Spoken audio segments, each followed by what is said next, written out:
Everyone loves a wedding. Well, I know I do. Someone once wrote, if the human heart does not have enough love in its heart, it seeks out those who are in love. And where best to find that but at a wedding?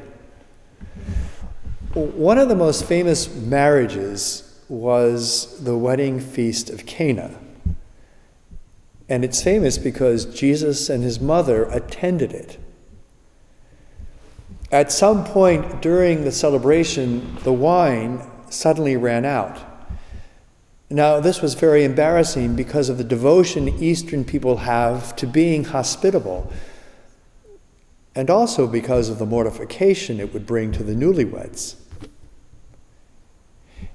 It's interesting to note in this story of the gospel that it was not the servant who noticed that the wine had run out, but rather the Blessed Virgin Mother. And she very quietly says to Jesus, her son, they have no wine. Hidden in her words was not only an intuitive awareness of the power of her son, but also a compassionate expression of her desire to remedy an awkward situation. At first, Jesus was curious as to why she would be making this request. Woman, what does this have to do with me? My hour has not yet come. What does Jesus mean? Jesus was saying to his mother that the hour in which he was to reveal himself had not yet come according to his Father's plan. And yet, implicit in Mary's request was her awareness that the hour had come. So Mary's answer was one of complete acceptance of the Father's plan.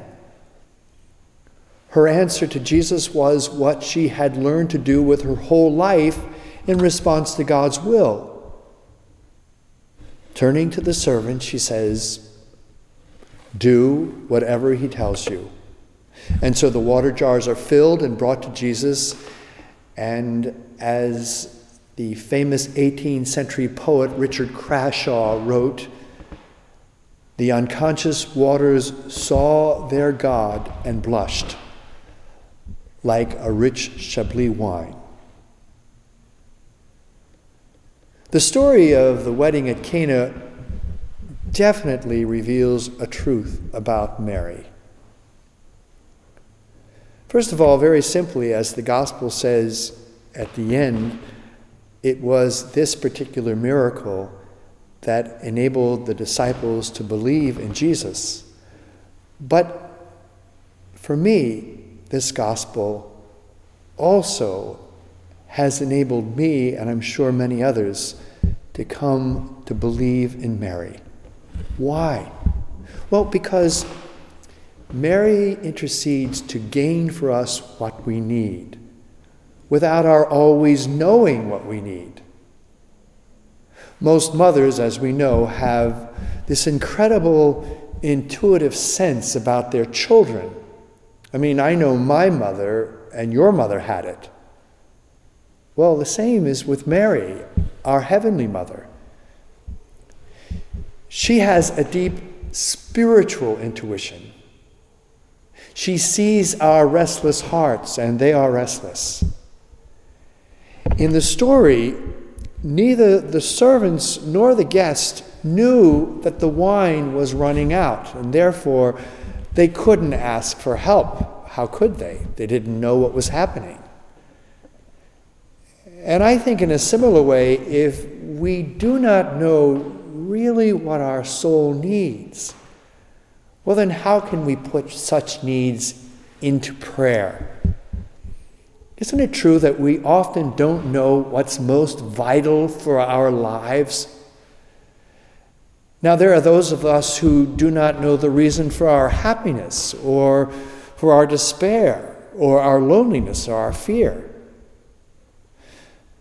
I always smile at people who pray for financial support. They pray that somehow they'll win the lottery or somehow break the bank.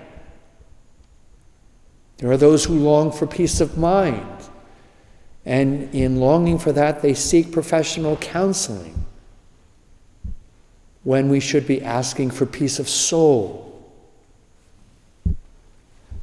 There are those of us who are at the end of our rope, perhaps better said, or even at the end of our hope, and we either do not know that we ought to be asking, or because we are so low in our despair, we can't find the motivation to ask God for His grace and His love.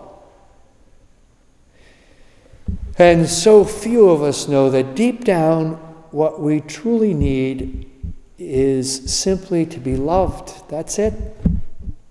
And that boils down to saying we need God.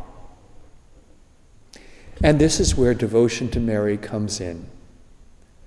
She who sees our restless hearts knows our needs better than we know what it is that we need, especially when, as I said, we are running low or have run out of hope. At such times, we need someone who will ask for us. This is what Mary loves to do. This is what makes her so acceptable to everyone. Those at the marriage table did not need to know she was the mother of the Son of God in order to receive the benefit of her divine Son. But one thing is certain: no one will ever call on her without being heard. No one will ever call on her without being finally led to her divine Son, Jesus Christ, for whose sake she exists, for whose sake she was made pure, and for whose sake she was given to us.